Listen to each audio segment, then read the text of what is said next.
스펄전 설교 묵상. 오늘 말씀은 1889년 4월 7일 주일 저녁 설교 말씀으로 제목은 예수님의 재림을 기다림이며 본문은 누가복음 12절 37절 38절 말씀입니다. 주인이 와서 깨어있는 것을 보면 그 종들은 복이 있으리로다. 내가 진실로 너희에게 이르노니 주인이 띠를 띠고 그 종들을 자리에 앉히고 나와 수종들리라. 주인이 혹 2경에나 혹 3경에 이르러서도 종들이 그같이 하고 있는 것을 보면 그 종들은 복이 있으리로다. 나는 지금 그리스도의 재림에 대해 말씀드리려고 합니다. 성찬에 나올 때 이 주제는 매우 적절합니다. 왜냐하면 주의 만찬은 과거를 돌아보아 그분의 고난을 기념하는 것이지만 또한 미래를 내다보아 그분의 영광을 미리 바라보는 것이기 때문입니다.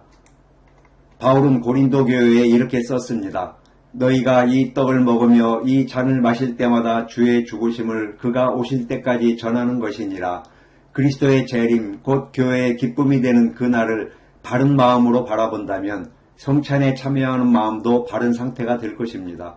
성령께서 그렇게 되게 하시기를 바랍니다. 여러분이 아시는 것처럼 성찬상에서의 자세는 주님의 본을 따라 무릎 꿇는 것이 아니라 기대는 것이었습니다. 주의 만찬에 가장 적합한 자세는 여러분이 취할 수 있는 가장 편안한 자세입니다. 그러나 기억하십시오. 만찬이 끝나자마자 그들이 찬미하고 그 찬미를 마친 후에는 감람산으로 나아가 겟세마네의 고통으로 들어갔습니다. 나는 종종 이렇게 생각합니다. 지금 우리가 주님의 식탁에서 그리스도를 먹음으로써 안식을 얻은 후 그분의 실제 임재를 육체적인 방식이 아니라 영적인 방식으로 누린 후 찬송을 부르고는 마치 그분의 재림을 맞이하러 나아가는 것처럼 행동하는 것입니다. 그때는 감람산으로 가서 그분이 피땀 흘리는 모습을 보러 가는 것이 아니라 천사의 그 말씀을 들으러 가는 것입니다. 너희 가운데서 하늘로 올려지신 이 예수는 하늘로 가심을 본 그대로 오시리라. 나는 우리가 언제 집주인이 올지 알 수 없으므로 늘 그분을 기대하며 살아가는 것이 전혀 이상한 일이 아니라고 생각합니다. 세상은 그분을 기대하지 않습니다. 여전히 먹고 마시고 장가들고 시집 보내는 일에 몰두합니다. 그러나 그분의 가족은 그분을 기대해야 합니다. 이것이 오늘 밤 내가 여러분과 나 자신에게 전하고자 하는 짧은 말씀의 목적입니다. 그것은 항상 그리스도의 재림을 깨어 기다리도록 우리를 일깨우기 위함입니다. 1. 첫째, 주께서 오실 것입니다. 한 번 오셨던 그분이 다시 오실 것입니다. 그분은 두 번째로 오실 것입니다. 주께서 오실 것입니다. 그분은 다시 오실 것입니다. 왜냐하면 그분이 돌아오시겠다고 약속하셨기 때문입니다. 우리는 그분의 친히 하신 말씀을 가지고 있습니다.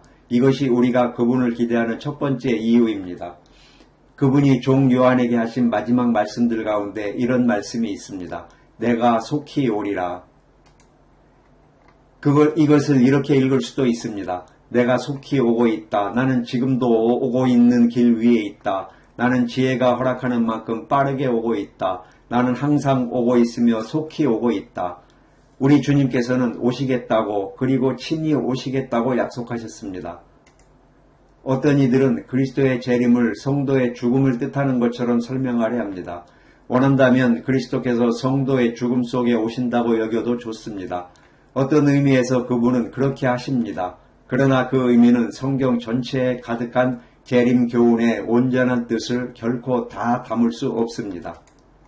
아니, 주께서 호령과 천사장의 소리와 하나님의 나팔 소리로 친히 하늘로부터 강림하시리니 하신 말씀대로입니다. 하늘로 올라가신 그분은 하늘로부터 내려오셔서 마지막 날에 땅 위에 서실 것입니다. 구속의 위대한 계획은 그리스도의 재림을 필요로 합니다. 그분께서 한 번은 속죄 제물로 오셨듯이 또 한 번은 속죄 제물 없이 오셔야 한다는 것이 그 계획의 일부입니다. 한 번은 구속하시기 위해 오셨으니 두 번째는 그렇게 값주고 사신 기업을 차지하기 위해 오셔야 합니다. 한 번은 가시관을 쓰시기 위해 오셨습니다. 다시 오실 때는 온 세상을 다스리는 왕관을 쓰시기 위해 오셔야 합니다. 그분은 혼인잔치에 오십니다. 성도들을 모으시기 위해 오십니다. 한때 그분과 성도들이 사람들에게 멸시와 버림을 받았던 바로 이 땅에서 그들과 함께 그들을 영화롭게 하시기 위해 오십니다. 완전한 잃어버린 낙원의 회복의 역사는 신부가 남편을 위해 단장한 것처럼 예비된 새 예루살렘이 하나님께로부터 하늘에서 내려와야 하며, 또한 하늘의 신랑께서 흰 말을 타고 나아오시되 이기고 또 이기기 위해 만왕의 왕이요 만주의 주로서 성도들과 천사들의 영원한 할렐루야 소리 가운데 나타나셔야 함을 요구합니다. 그분이 언제 오실까요? 이것이야말로 질문 중에 질문입니다. 그분은 그분의 때에 오실 것입니다. 정하신 때에 오실 것입니다. 그러나 내가 아는 것은 이것입니다. 성경은 우리가 언제든 그리스도의 오심을 기대하고 매 시간마다 그분의 오심을 깨어 기다리게 하시려고 내가 보기에는 의도적으로 이 문제를 분명히 하지 않으셨다는 것입니다. 나는 천년왕국이 그분의 오심 이후에 시작될 것이라고 생각합니다. 왕이 부재한 상태에서의 왕국은 상상할 수 없습니다. 왕이 나타나시는 것이 천년왕국의 영광의 본질적 부분이라고 생각합니다. 그러나 동시에 나는 이 문제에 대해 어떤 확정적인 결론도 내리지 않을 것입니다. 그분은 천년 동안 오시지 않을 수도 있습니다. 아니면 오늘 밤 오실 수도 있습니다. 성경의 가르침은 무엇보다도 생각하지 않을 때에 인자가 오리라는 것입니다. 만약 그분이 오시기까지 반드시 천년이 지나야 한다고 계시되었다면 우리는 그 시간 동안 안심하고 자버릴 수도 있었을 것입니다. 왜냐하면 성경이 말씀하시기를 그분이 오지 않는 때라고 했을 때는 우리가 그분의 오심을 전혀 기대할 이유가 없을 것이기 때문입니다. 글쎄요, 내 친구가 대답했습니다. 그러나 그리스도께서 오실 때가 곧 일반 심판 때가 아니겠습니까? 그러자 나는 이렇게 말씀을 인용했습니다. 그리스도 안에서 죽은 자들이 먼저 일어나고 그 나머지 죽은 자들은 그 천년이 차기까지 살지 못하더라. 이는 첫째 부활이라. 그리고 나는 이렇게 말했습니다. 사도 바울이 힘써 이루려고 했던 죽은 자 가운데서의 부활이 있습니다. 우리는 모두 부활하겠지만 의인들은 경건치 않은 자들보다 천년 먼저 부활할 것입니다. 그 둘 사이에는 그만큼의 시간 간격이 있을 것입니다. 그러나 이것이 핵심입니다. 주께서 오신다는 사실입니다. 우리는 그분의 오심을 언제 기대해야 하는지 알지 못합니다. 우리는 절대적으로 확정된 예언이나 사건을 정해놓고 그 예언이 성취되거나 그 사건이 나타날 때까지 잠들어 있어도 된다고 생각해서는 안 됩니다. 유대인들이 그리스도를 믿고 회심하며 그들의 땅으로 돌아가게 되지 않겠습니까? 라고 내 친구가 물었습니다. 나는 이렇게 대답했습니다. 네, 그렇게 될 것이라 생각합니다. 그들이 찌른 자를 분명히 바라볼 것이며 마치 독자를 잃고 애통하듯 그분을 위해 애통할 것입니다. 그리고 하나님께서 그들에게 나라와 영광을 주실 것입니다. 그들은 하나님의 백성이며 하나님께서 영원히 버리지 않으신 자들입니다. 본래 감람나무 가지인 유대인들은 다시 자기 감람나무에 접붙임을 받을 것이고 그때에 이방인의 충만한 수가 이르게 될 것입니다. 사랑하는 여러분, 오늘 밤 제가 강조하려는 유일한 것은 주께서 오실 것입니다. 그분은 지금 오실 수도 있습니다. 내일 오실 수도 있습니다. 그분이 여러분 모두에게 주시는 한마디 말씀은 이것입니다. 깨어있으라, 깨어있으라, 깨어있으라. 그분이 언제 오시든 여러분이 곧바로 문을 열고 그분을 맞이하며 우리가 조금 전 부른 찬송의 가사처럼 말할 수 있도록 할렐루야. 형제자매 여러분, 이 점에 대해서는 제가 간절히 말씀드리고자 합니다. 그리스도의 오심이 지연된다는 생각은 그것이 예언을 연구하는 데서든 다른 어떤 방식에서든 어떻게 이르게 되었든 간에 언제나 해롭습니다. 만일 여러분이 45절에 언급된 종의 생각을 갖게 된다면 그것은 잘못입니다.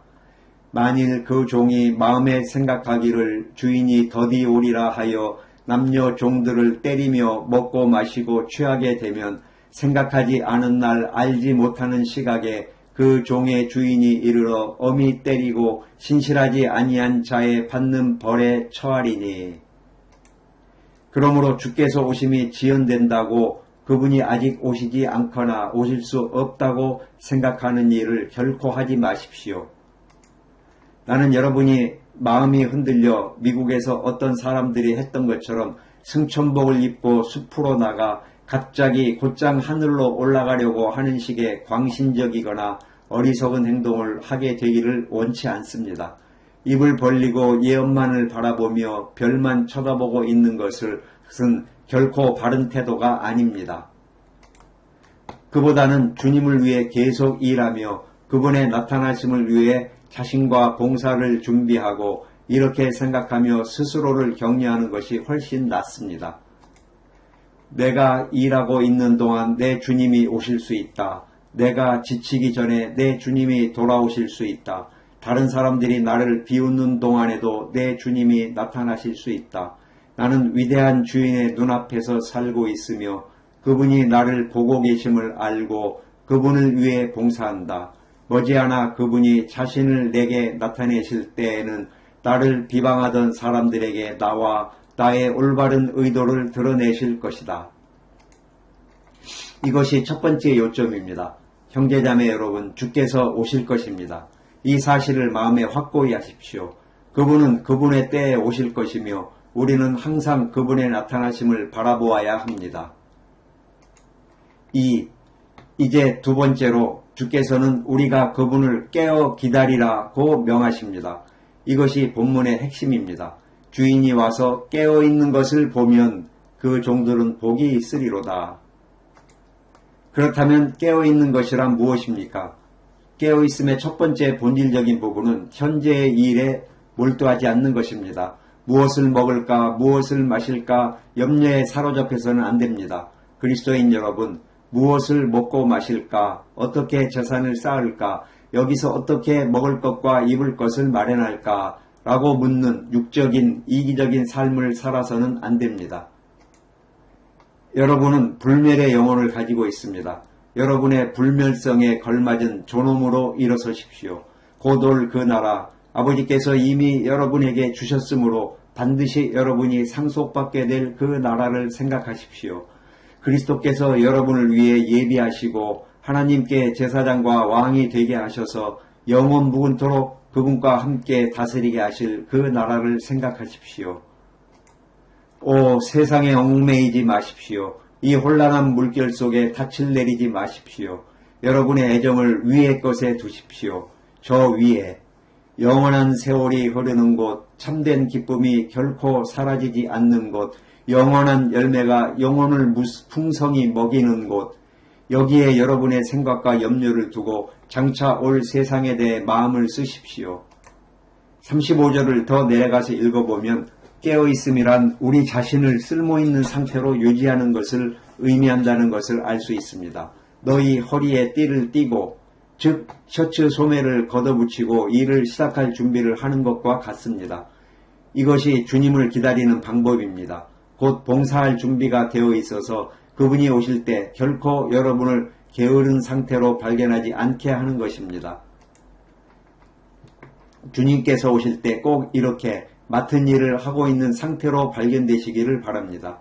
하나님께서 부르신 그 소명에 전념해야 합니다. 모든 일을 그리스도를 향한 사랑으로 그분을 위한 섬김으로 해야 합니다. 우리가 허리에 띠를 띠고 이런 방식으로 깨어있기를 바랍니다. 일하고 기다리고 그리고 깨어 있으십시오. 그리고 다음으로 주님께서는 우리가 등불을 켜고 기다리기를 원하십니다. 주인이 늦게 집에 오신다면 우리는 그분을 위해 늦게까지 깨어 있어야 합니다. 주인이 돌아오기 전에는 우리가 잠자리에 들어서는 안 됩니다. 등불의 심지를 다듬고 그분의 방을 환하게 밝혀 놓으십시오. 왕이 오실 때는 횃불을 환하게 밝히고 나아가 왕이신 신랑을 맞아 그분을 집으로 모셔가야 합니다. 우리가 주님을 마땅히 기다리려면 반드시 등불이 켜져 있어야 합니다. 여러분의 빛을 사람들 앞에 비추고 있습니까? 여러분의 행실과 인격이 이웃에게 유익한 본이 된다고 생각합니까? 또 다른 이들에게 구원의 길을 가르치려 애쓰고 있습니까? 심지를 다듬고 등불을 밝히고 서 있는 자가 되며 주인을 기다리는 사람처럼 어둠 속에 걷지 않고 빛을 숨기지 않고 오히려 그 빛을 환히 비추게 하십시오. 이것이 바로 그리스도를 기다리는 방법입니다. 일을 할 준비가 되어 허리에 띠를 졸라매고 여러분이 사는 이 어두운 세상을 밝히고자 하는 열망으로 등불을 환하게 켜는 것입니다. 아주 분명하게 말하자면 나는 주님의 오심을 깨어 기다린다는 것이란 그분이 오신다면 여러분이 마땅히 하고 싶어할 그 일을 지금 그대로 행하는 것을 뜻한다고 생각합니다. 이 경우나 저 경우에 예수님이라면 어떻게 하실까? 바로 그것을 하십시오. 또 다른 좋은 표현은 예수님께서 지금 오신다면 나를 어떻게 생각하실까? 입니다. 어떤 곳에는 그리스도인이 결코 갈 수 없습니다. 왜냐하면 그곳에서 주인이신 예수님께 발견되는 것을 원치 않을 것이기 때문입니다. 어떤 종류의 오락에는 믿는 자가 결코 참여하지 않을 것입니다. 왜냐하면 주님께서 오셔서 자신이 그곳에 있는 것을 발견하신다면 부끄러울 것이기 때문입니다. 만약 여러분이 어떤 불친절한 말을 막 내뱉었을 때 천사의 날개가 여러분의 뺨을 스치고 너의 주님이 오신다 라는 음성이 들린다면 그런 상태에서 그분을 뵙는 것을 두려워하게 될 것이 분명합니다. 오 사랑하는 여러분, 매일 아침을 시작할 때마다 오늘이 그리스도께서 오시는 아침일 수 있다고 여기며 일어나도록 합시다. 밤에 잠자리에 들 때도 어쩌면 나는 그분의 오심을 알리는 은빛 나팔 소리에 깨어날지도 모른다. 해가 뜨기 전 주께서 오셨다, 주께서 오셨다 라는 가장 위대한 외침에 잠에서 놀라 깰지도 모른다 라는 생각을 품읍시다. 이러한 생각이야말로 우리에게 얼마나 큰 제동이자 자극이자 억제력이자 채찍이 될 것입니까? 인생 전체를 위한 지침으로 이것을 삼으십시오. 지금 하고 있는 바로 그 일을 하는 중에 예수님께서 오신다고 생각하며 행동하십시오. 그리고 만약 주님의 오심 가운데 그 일에 몰두하고 있는 것이 부끄럽다면 그 일을 아예 하지 마십시오. 우리는 한 가지 목적을 가지고 기다려야 합니다. 곧 주님이 오셔서 문을 두드리실 때 즉시 열어드리고 환영하는 것입니다. 주인이 와서 문을 두드리면 곧바로 열어주게 하려 함이라는 말씀처럼 말입니다. 여러분도 사랑스럽고 다정한 아내와 자녀들이 여러분을 기다리는 집으로 돌아가는 경험을 아실 것입니다. 그들은 여러분을 기다리고 있습니다. 만약 배가 연착하거나 기차가 늦어져서 밤 11시나 12시에 도착하게 된다 해도 집이 모두 닫혀있고 아무도 기다리지 않는다고는 생각하지 않을 것입니다. 왜냐하면 여러분이 내가 돌아온다고 말했고 그들은 반드시 여러분을 기다릴 것이라고 확신하기 때문입니다. 저 역시 제 주님을 기다리지 못할 때가 많아 스스로 부끄러울 때가 있습니다. 그럴 때마다 집에 돌아가기 훨씬 전부터 문 앞에 앉아 저를 기다리는 저희 개들이 생각납니다. 마차 바퀴 소리가 들리기만 해도 주인이 돌아온다고 기뻐하며 짖기 시작하죠. 우리가 주님을 우리 개들이 주인을 사랑하듯 사랑한다면 얼마나 주님의 오심의 첫 소리를 재빨리 알아차릴 것이며 항상 기다리고 또 기다리며 마침내 그분을 뵐 때까지 결코 만족하지 못하겠습니까? 제가 여러분을 개에 비유한 것을 용서하시기 바랍니다. 그러나 여러분이 그보다 더 높은 경지에 이른다면 제 뜻을 설명하기 위해 다른 비유를 찾아드리겠습니다. 3. 이제 마지막으로 깨어있는 자들을 위한 상이 있습니다. 그들의 상은 이것입니다. 주인이 와서 깨어있는 것을 보면 그 종들은 복이 있으리로다. 그들은 현재의 복을 누립니다. 그리스도를 기다리며 깨어있는 것은 매우 복된 일이며 지금 우리에게도 복이 됩니다. 그것은 우리를 세상으로부터 분리시킵니다. 가난에도 불평하지 않을 수 있고 부유에도 세속적이지 않을 수 있습니다. 병들어도 슬퍼하지 않을 수 있고 건강에도 교만하지 않을 수 있습니다. 항상 그리스도의 오심을 기다린다면 그 영광스러운 소망 속에 이루 말할 수 없는 복이 담겨 있습니다. 주를 향하여 이 소망을 가진 자마다 그의 깨끗하심과 같이 자기를 깨끗하게 하느니라. 항상 주를 바라보는 마음 상태 속에는 복이 겹겹이 쌓여 있습니다. 그러나 예수님께서 실제로 오실 때 누리게 될 복은 어떠하겠습니까? 그 복의 일부는 장차 주어질 섬김 속에 있습니다. 주일학교 교사나 설교하고 가르치는 우리들이 이 땅에서의 사역을 마친 후에 주님께서 이제 너를 내 사역에서 해방시킨다. 하늘의 산 위에 앉아 영원토록 찬송만 부르라 라고 하실 것이라고 생각해서는 안 됩니다. 여러분도 지금은 가르치는 법을 배우고 있지만 장차는 참으로 가르칠 수 있게 될 것입니다. 그때에는 천사들과 권세들과 능력들에게 하나님의 각종 지혜를 알리게 될 것입니다. 저는 때때로 천사들과 대천사들의 회중 앞에서 하나님께서 나를 위하여 행하신 일을 전하며 그들이 놀라워하는 모습을 생각해 봅니다. 저는 하나님의 자녀들이 장차 우리의 상상을 초월하는 영역에서 하나님의 사랑을 그리스도 예수 안에서 영원히 비추는 빛, 하나님의 사랑의 산 증거가 될 것이라고 믿습니다. 저 먼 곳의 존재들은 이 세상처럼 갈보리를 보지 못했지만 구속받은 자들의 입을 통해 그 소식을 들을 것입니다.